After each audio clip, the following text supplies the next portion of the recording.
This TED Talk is the reason that I was able to build a monetized YouTube channel. It talks about how to achieve things when you have a focus problem or concentration problem. This is the best motivational speech where the speaker has achieved something for real and said exactly what one needs to do. Of course, a monetized YouTube channel is not that great achievement, neither I am earning something great yet. But it is a much harder thing to do for someone with a focus problem like me. I am not going to discuss details about that TED Talk as I will give a link to the description.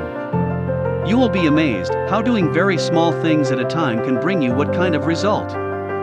Probably I would not be able to carry on this YouTube thing if I have not watched the TED Talk and followed the taking tiny steps philosophy. YouTube takes lots of effort at the beginning, especially without any reward on site. I have a full-time job and I always thought of a side project which can bring me some extra income. I spent years after years on that thinking phase until I took the necessary small step.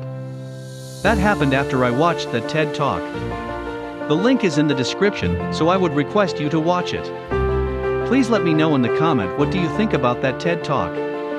I have finally achieved something, following some sort of motivational video, which actually says about a clear path or strategy. I was benefited, hence sharing with you. Thanks for watching and see you in the next video.